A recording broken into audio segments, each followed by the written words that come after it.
Okay, are we all back? Yes, I hope, I think. All right, so did everyone get a chance to share who they particularly were not keen to talk about these label issues with? Yeah, I see head nods. That's a good thing, good thing. And was there, maybe I should get one representative from each group to just share the general why it's difficult to invite these people into our conversation about labels. If not a group representative, then just anybody who is wanting to say something.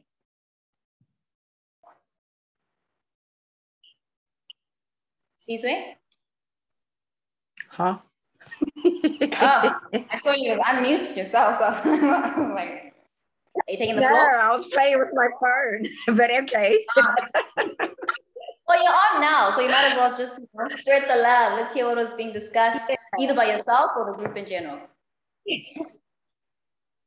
Yeah, so Samira was just talking about the fact that for her, it was because she was talking about issues of race and being colored in the world, in the South African world, and the labels that come with that. She felt like she couldn't invite her family, especially the older generation, just because people tend to kind of want to shy away from that. The older generation tend to kind of want to shy away from those discussions. And there's a narrative that, let's just get past that. We all equal now anyway. And then from my side, I think, yeah, there's a number of people like that. I was just like, there's people that I love, but you find that there's certain people who they don't have to agree with you, but they struggle to just hold and have a discussion about difficult concepts. I think much like Samira, who just are not even going to engage that. And I think probably I didn't really put a label, but like I come from, I'm a Christian, and I'm a strong participant in my church world and in my faith. And there's definitely people in that space where I'm like, oh, hell no, we're not talking about that sort of stuff. Because it's just, we all belong to Jesus. These things are not important. And it's like, okay. I'm talking to you about that. Yeah. I mean, it becomes a bit tricky and messy to try and mesh life with religion sometimes. I mean, I'm speaking from experience. I see Anthony's hand. Thank you, Sizwe. Oh, I just wanted to say, Sizwe, that resonated so deeply with me. So I've also seen the idea of religion becoming like a shield for any type of conversation, right? So case in point, if I'm talking about my mental health issues, I'm referred to a Bible verse as if to sort of like shy away from that conversation. It's not my job. Let me go there, deal with it there. This is an issue that you have a spiritual issue. This is what we were talking about in the group that I was in. Your idea about the older generation coincided a lot with what Jonathan said about how certain conversations, like you can't have certain conversations because they have a different way, a different idea of thinking. And on my side, I really shared, I said, it becomes so exhausting talking to certain people, right? Because like, I feel like I'm fighting constantly and I'm tired of smiling when certain things are just right and wrong, right?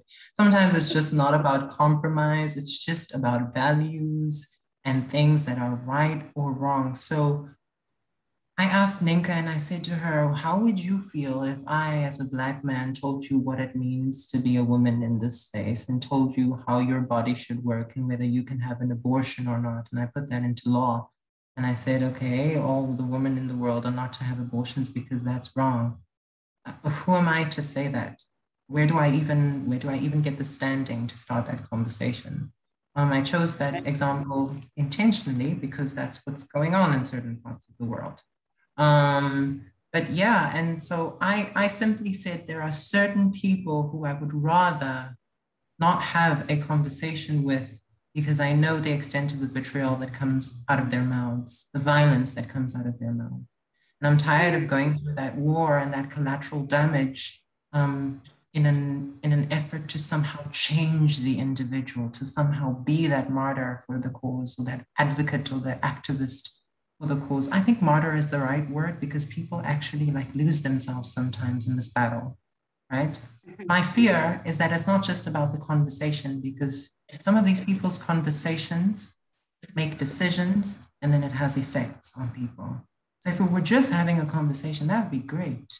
But if I'm having a conversation with a decision maker that's ruining lives or hurting people or damaging people's livelihoods, then that becomes a different story. So yeah. So would you, sorry. I was going to say, other than that, the conversation was not awkward and I wasn't left smiling for 20 minutes. Okay, I was just going to ask if, so would that mean that it's better to have them outside of the room, outside of these conversations, or maybe this is a general question, you don't even have to answer it. It's just maybe thinking about what would it mean to keep them in the room such that we can have the difficult conversation, basically, right? Especially with that knowledge / assumption that they will not. Yeah. The thing is that I don't know, right? Okay. And I think in like intellectual spaces, we should also say when we don't know, right? Because just a week ago, De Klerk died, and there was very interesting reactions to that, right? So much so that we didn't even realize a life was lost. And as such, like I don't know. I don't know, because it's either a fight or it's either you relinquish your values. So if anybody has the right answer, I'd be interested to hear. All right, cool. Thank you, Anthony. Kristen, I see your hand. And then because of time, I'm going to move it to the next bit. If there isn't anyone else who has a burning something to share. But I believe there were 4 groups. Are you coming from a different group, Kristen? Yes, yeah. I was going to just say something on what Anthony said about this idea of becoming the martyr for your cause, your belief. And I think martyr is a very appropriate word, because you're putting yourself at risk of maybe alienation, losing friends, damaging relationships. And that ties into something my group spoke about, which was this thing that frequently occurred was damaging relationships, or how this conversation could affect the other in this conversation. It spoke about avoiding stepping on toes so that we don't offend. But so avoiding conversations in order not to offend, but the people we're offending are the people who need to be challenged. Okay, from our stance, they need to be challenged. And so by avoiding it, we're avoiding progress. And then also something that I've struggled with is speaking with authority figures, because they either have some kind of power, not over you in like a negative sense, they pay you, they give you marks, they're your superior within the family hierarchy. And so challenging them could have a lot of negative repercussions. And then we also had quite an interesting conversation about the place of labels. And something that Romani said that I hadn't thought about is that labels can actually be very useful for people because they create safe spaces for them. I just thought that was a cool aside. But then something that Anthony said that I also wanted to just touch on was this idea of, do you allow your values or beliefs to be fluid? Do you challenge them, or must they be steadfast? The danger of fluid values is that you could find yourself changed as the tide moves you, but the danger of steadfast values is that you could land up blindly accepting something that actually has problematic roots. So maybe a spiritual or a religious conviction that maybe actually has some problematic connotations for certain groups of people. Yeah. Thank you so much for that. And I like that you're highlighting this idea of, well, not just you, but drawing from Anthony as well. And I like what you're talking. In fact, Caesar, I think you brought this up as well when you talk about Christians. There's a lot of value holding and protecting whenever we want to invite people into conversation. And why not to invite them into conversation? Because that challenges our values or completely just chucks them out the window, whatever, right? So I would be curious to know if, well, not necessarily curious to know, but I think what we're going to do now is I'm going to invite you to think of a person, just one person. So far, what you've highlighted is around family and religion was the most prominent that came up, particularly older generation, Christian, but I think religion spreads across any kind of religion. But also, again, anyone that, especially from those who haven't spoken, because I haven't heard all of you speak because of time, I'm going to invite you to think of just one person who represents this particular kind of figure who you would not invite into these kinds of conversations around labels, whatever the label may be. And I'd like you on a piece of paper or on something, because it's going to be we're going to get into a little bit of a headspacey now. I'd like you to just, on a piece of paper, just give them a name, this person. They don't have to be an actual person, but if they are, all the better. But give them a name. And I'd like you to also think about how old they are, where they come from. So what kind of spaces do they typically occupy? So far it's their name, how old they are, where they come from.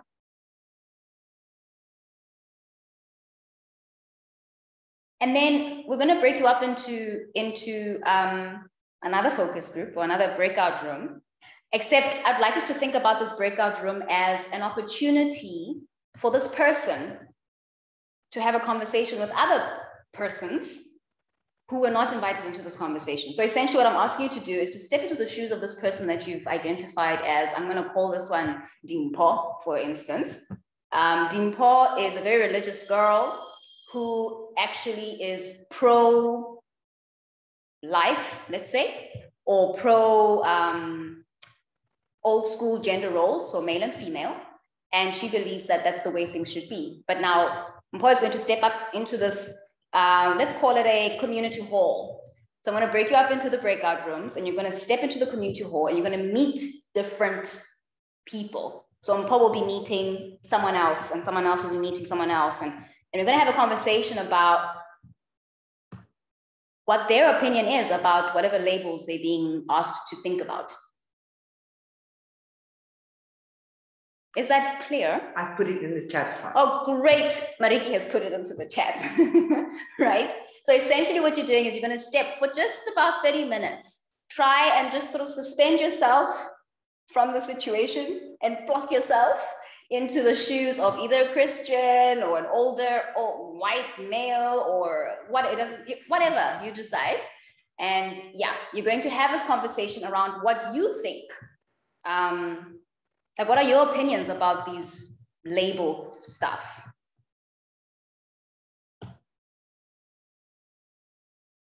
Yeah, that's clear enough, right? That's pretty clear. I think we'll talk about, yeah. Any questions before you break out? So you're not having this discussion as yourselves. You're having this discussion as whoever this person is. And it doesn't have to be a caricature. It's just to get into the role of this other person that we have chosen not to invite into the conversation. Be gone. You're gonna click the button. It's like, say something. well, actually, wait, sorry, before I say be gone, my bad. Mariki has just reminded me. So for those of you who haven't actually been introduced to Ruby, if you could just wave, just so they know who I'm talking about, just for like 5 seconds. There's Ruby. So Ruby is our observer for these sessions. So sometimes you may see her in the breakout rooms, sometimes not, but just so you know who she is observing the dialogues, and her job is not to really, make you feel awkward. It's really just so that we as facilitators and the Ubuntu team can have a better way of shaping and transforming and constantly, making the processes better for those to come hereafter. So don't ever feel like, oh, I shouldn't say something, but yeah, just saying, she's the observer for our sessions. Okie dokie. And I see Tabani has joined us. Tabani, I will allocate you to a breakout room as well. I'm opening the rooms. Please do that. Thank you, Mariki.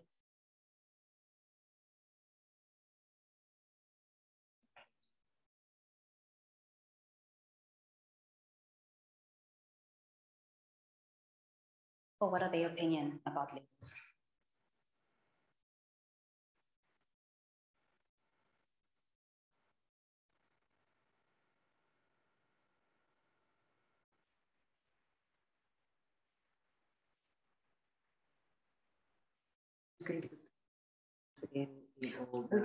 Would you mind it's just one question, what, like they're reflecting on what their opinion, what is their opinion about labels? The role, like what are they saying about labels? Okay. Because what I want to ask them is then, what do we think they will is it the person you are impersonating? The role you are representing.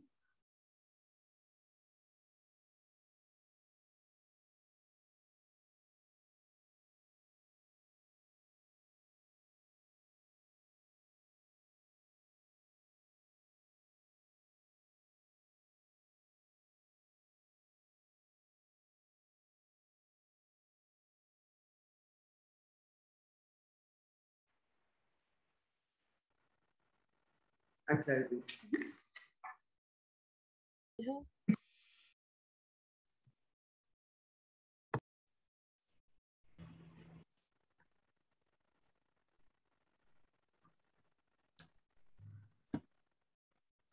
Okay, how are we doing? Okay, we're still waiting for a few people. But I see smiles on some faces. What's a good sign? They went back.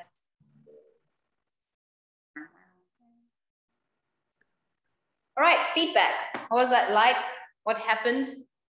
Who did you meet? And what were they saying about these labels?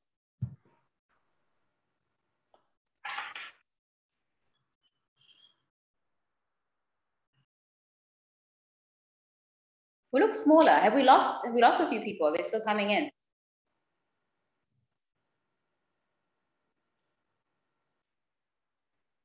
Is anyone back from the groups? No. No, okay. All right. A few more seconds. Jonathan, I see your hand there. Right, so who did you meet? What did they say? Yeah, let's hear it. Our room was a meeting of the minds of three people. Tom, who was some Midwestern American white male, was very angry all the time, very cynical, very opinionated, and very intense.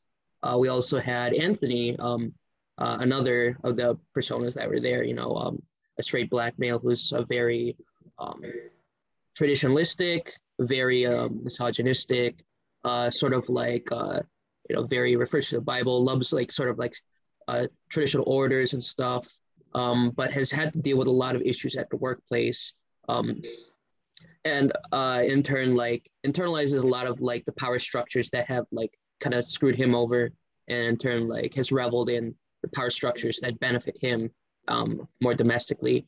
And the third person was a 27-year-old white male named Kyle, who was very very vitriolic, opinionated, but also like cynical and like not want and like sort of like not wanting to engage, for example, in politics, or willing to revel in his sort of privileges. And so in these meeting of the minds, like at least like we were also able to take a step back and sort of deconstruct and sort of like understand what makes these kind of people, and like and on the essence, it's sort of like we also came to a conclusion that like maybe it's for our own personal sake, since we are like the first person to like take into consideration, maybe it's not healthy to engage, but also at some point it's also good to at least understand the forces that make these people in order to have some sense of empathy. And sometimes empathy can be the first step for healing for even some of the most broken people. But this is all a choice that one must take, considering like all the other stuff like one's going through. One shouldn't need to like put themselves through too much stress. Cool, thank you, Jonathan. It does, yeah, you shared quite a bit. Thank you. I have follow-up questions, but the one follow-up question I had was something about broken. You don't have to answer this, but because of time, I want to give everyone else a chance to speak. But the thing I was going to ask was around, what then do we, or how then do we, it's about, you know, as much, yes, having empathy, but I was also wondering about what then that means for us to hold them accountable, so to speak. That was my question, but no one needs to answer that. Does anyone want to reflect on what happened in the rooms from another group? Who did you meet? What were they saying?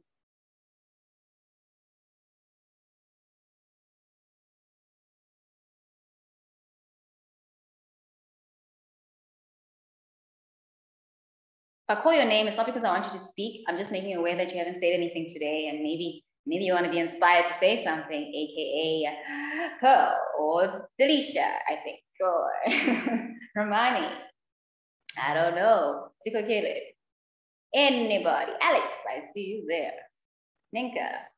Come on, guys. I think Jacayla has already spoken, so. Okay, I'll talk about my group a little bit. So we had John, which is a 65-year-old advisor to the chief.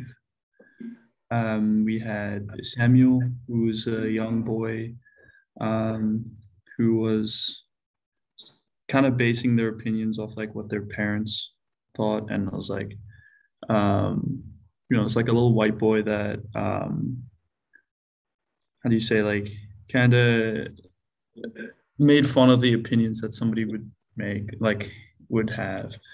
And then we had an auntie, just like, like a typical white woman from South Africa who would live at home, single, and be very judgmental of others. And then my character, which is Nick, he is 19 years old, and he's very closed-minded when it comes to LGBTQ issues. And personally, I chose this character just because, like, I don't want to discuss labels with people who have very like fixed ideas on labels. I see like this person is definitely someone that I see is very closed-minded on labels.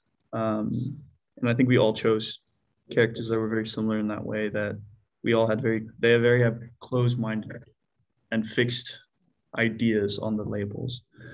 And yeah, our conversations kind of like encompassed what they would think about other people and like how they would conversate with each other. Yeah. And what do we imagine the value is behind what their opinions are? Because I think we all hold something dear. I think before we stepped into the breakout rooms, we had established that part of the reason why we tend to not really want to have conversations with people that just have these very opposing opinions about certain things is that it's very exhausting. And by the way, Alex, this is not just for you, it's for the whole group. But it's exhausting, and also it's just like, we know where it's gonna go, at least we think we do. And so my question is, what do we think, since we stepped into the shoes of these different people, what do we think the value behind their attitude is? What are they protecting? What is it that they hold dear, we think? This is in the spirit of Ubuntu, so we can be inclusive of people that are not in the room. So what do we think the value behind each conservative or cynical or, whatever stance is? And anyone can chime in here. I'll go. Sure. Yes. I think I'm not quite sure if I understand the question, if I'm going to answer it correctly, but I think that the value, with the character that I chose, an old 65-year-old man who was an advisor to the chief, I think what they values is there is like probably a fear of losing cultural values. It's like through like as in the sense that it's become more modernized, and like that fear of modernization in the sense that we're going to lose our culture when we start talking about things that have to do with gender fluidity and other forms of labels. It's like having to fit that into that. I think maybe those are the values of fear of loss, I guess.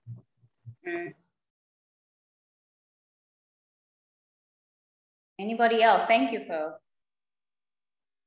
Yeah, I'll go. Caesar here. Alex, I saw you. Okay. Caesar, go for it. No. Caesar, go. I just wanted to acknowledge that I'm going to come back to Alex. Yeah, I think the world is a brutal place, right? And for some people, if you've been in power for so long, how do you let go? There's never anybody who says, oh, look, I've had all this undeserved power, give it, have it. You know, it's just, it's not the human thing to do. And I think for almost all of us, when people come, there's almost like you're threatening my world. For some Black people, you know, we all find a corner of survival, a corner where this is safe for me. And yeah, and I think much like Pearl said, difference means, you know, the powerful will be like, I become a pickaninny and nobody, no, I'm not playing for that. The disenfranchised are like, the little that I do have, you are now shaking that. And I think that is usually really what's happening. And then it becomes a comparison about whose pain is better and is bigger, which is probably not helpful. Whose pain is better? Yeah, I agree. Thank you, Caesar. Alex, we have 5 minutes left, so I'm gonna go quick with this one. Yeah, I just want to like kind of bounce off like what Pearl said. Like I think one of the best reasons why we can understand these opposing views and like the views of other people is like these people are typically like the biggest opponents to change, and understanding their views can help us like you know, help them maybe change their mind or like understand like our own reason for change and better like to kind of check ourselves. And yeah, so like I think it's a good idea to understand these ideas in order to really like make change more positive and break down some barriers for change. Thank you, Alex. Tavane and Lily, I think your hands were up at some point. I don't know if you still want to say something before we wrap it up.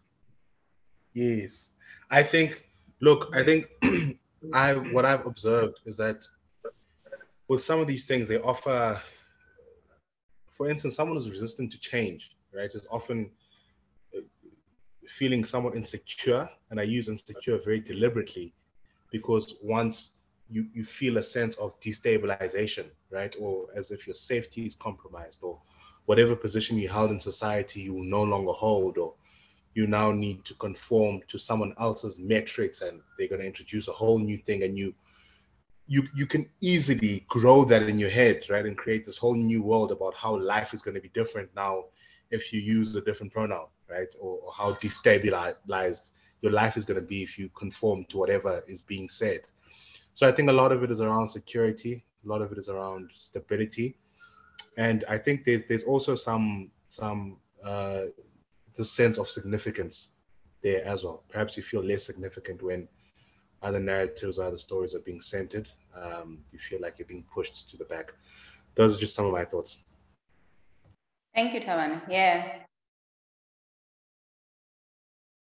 Lily? Hi. Yeah, so basically real quick, I was thinking attention. Sometimes we have a lot of thoughts and we have the need to share them with others, and that's so just like you put it out there, it's kind of just like dropping a coin in the fountain, like I did it. But to Tabani's point, I was gonna say that basically they're not sure how to incorporate into conversation, so they just kind of throw out things that they feel and then pose them on other people. And then I'm trying to, it was such an amazing point you made. But that insecurity of like people not believing what you're thinking, and that it's going to inflict on you if someone chooses to believe a certain way. It's a bit complicated, that thought, but I really love what you were saying, Tabani. Cool. Thank you. And thank you everybody who participated, all of you. But I'm not saying that it is necessarily our responsibility to coddle, right? Just because people have different points of view, now we must coddle them and understand where they come from. But it is useful, because I think the thing about knowledge is that it's also embodied. At some point, we are opposing, obviously, to someone else's opinion. Like we're not always in agreement. So, but that said, knowing what we know, or knowing what we sort of like troubleshooted from these different roles that we were stepping into the shoes of today, it's not a question to be answered now. It's not a question to even be answered the next time, but it's just something to ponder on. How do we imagine then we could, knowing what we know, again, in fact, I asked this question before, how do we keep opposing views in the room, right? How do we keep everyone in the room, even when the conversation makes us feel uncomfortable? With that question, I'm going to end it here for now, and then Mariki is just going to close it off for us before I close the session. So Mariki, please take it away. Now, I'm going to be very quick. I just want us to sort of think a little bit about what we want to do next time. But with, I think what Dereko has said just now is just so true. And to thinking about, I've just spent the weekend with my family, and I always come out of a weekend like that exhausted. So Anthony, so how do you muster up the energy to have these conversations that we hear all the time? And I think that's the point of these 4 very limited, very short conversations over the last few weeks, is if we hear, and I hear that all the time, and not just in South Africa, but a lot in South Africa, but also if I listen to the news in the States, in Europe, in every part of the world, there's this mantra of we must talk to one another. It's almost like if we would talk to one another, the world's problems would be solved. And I think there's a lot of truth in that, but there's also, it makes it sound as if we sit around a table for an hour, that is talking to one another. And I think what we mean by talking as change and talking in a spirit of Ubuntu is much more difficult, and it needs to contain all kinds of anger and lack of energy and all those things that you have mentioned. So the next conversation is our second last conversation. And if I say second last, it's before the debrief. So this is really concluding these 4 conversations that we pitched as how do we talk to one another in the spirit of Ubuntu about difficult things. How do we have conversations across places and spaces of difference? So where we come from is that we have talked about together about the things that are difficult to talk about, that we try to create an awareness that some things are really just sometimes unspeakable and difficult to say out loud, especially in a room with people who come from a number of different places and different spaces. So conversations about difficult issues, those issues that we have to talk about to shift and to transform our society, are often really difficult when there are certain people in the room. So you have played some of those people this afternoon. And I think what we want to come back to in the end is that question that you actually formulated, but Dereko summarized from the first conversation. What does Ubuntu look like where you come from? So in that first conversation, we heard a number of people saying, but Ubuntu looks like this where I come from. Where I come from, Ubuntu looks like this. I don't know what Ubuntu looks like where I come from. So if we want to return to that question, we were hoping that for the next conversation, if you could come and tell us, in these 3 conversations, what did you learn about speaking to people who may not come from the same place or the same space that you come from? What have you learned about conversations like that? if you could think a little bit about that, and so that would be the start of next Tuesday's conversation.